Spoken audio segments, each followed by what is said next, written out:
The Xiaomi Redmi Note 13 series devices is arguably the prettiest devices from Redmi. I mean, they kind of look like their predecessor, but they look more prettier, not gonna lie.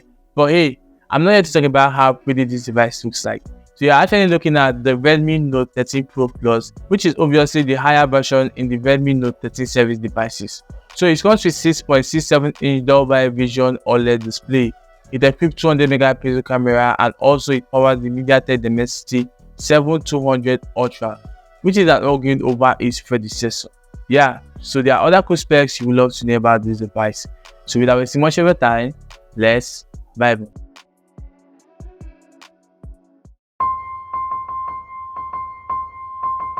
Hey, what's up guys, it's Xiaomi here and welcome back to my YouTube channel.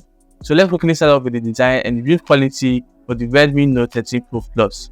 The first thing that will capture your attention when you glance on the Redmi Note 13 Pro Plus is the design. The design of the device is really cool, especially the white color option. This device comes in 4 color options, which are black, white, violet, and camel green. In terms of build quality, the Redmi Note 13 Pro Plus is pretty solid. Yeah, it had an aluminum frame, a leather matte finish on the rear, and a Gorilla Glass Victor screen protector, which is pretty more solid than the Sony Gorilla Glass 5 screen protector he had in its predecessor. With that being said, the Redmi Note 13 Pro Plus is a solid phone. The Redmi Note 13 Pro Plus is not globally launched for now, but hopefully it will launch in the Q1 market of 2024 or anytime soon. Let's just put it that way. Now let's talk about the display of this device. The Redmi Note 13 Pro Plus comes with 6.67-inch Dolby Vision OLED display that is fetches at 120Hz. It has a pixel resolution of 1220 by 2712 and a peak brightness of 1800 nits. So using this device outdoor won't be an issue at all. So the display of this device supports 6 8-bit colors and not 1-bit colors this time.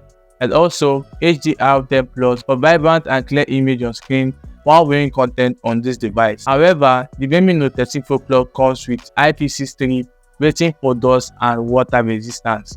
This means that this device can actually resist water up to 1.5 meters for 30 minutes. Anything above that can cause issues in the smartphone. The one major upgrade on this device is the processor. Yeah, it actually powers the MediaTek Dimensity 7200 Ultra, which is a 4nm built-on process. I'm not sure if this is what you get in the global version, but yeah, it is much better than the MediaTek Dimensity 1080 chipset that we had in its predecessor. This device is a flagship device and it had a gaming chipset, so you are likely to get smoother and better performance while gaming on this device or doing any other stuff. The Redmi Note 13 Pro Plus comes with an internal memory storage of 12GB and 256GB of ROM. There is no micro SD card slot for that memory expansion. This device still came with same camera configuration like its predecessor. Yeah, it has triple camera lenses, a 200 megapixel main camera, 8 megapixel ultra wide lens, and 2 megapixel macro lens. The camera can actually record videos up to 4K resolution at 30 fps. As for the selfie camera, it comes with 16 megapixel selfie camera for selfie shots, and yeah, it can record videos only on 1080p 0 resolution. Furthermore, the Redmi Note 13 Pro Plus comes with an under-display fingerprint sensor, and also it houses a decent battery capacity of 5000 mAh that supports 120 watts fast charger. For the software part, this device runs on Android 13 based on MIUI 14. No software updates being attached to it, even to the rest of the Redmi Note 13 series devices. To purchase this device is going to cost you $299, which is about 300,000 naira in Nigeria or even more than that. So now here's my final verdict for this device. The Xiaomi Redmi Note 13 Pro Plus is actually a nice device to get right now, not next year. If you already own the Redmi Note 12 Pro Plus, then you shouldn't upgrade to this device because there is no much difference over its successor.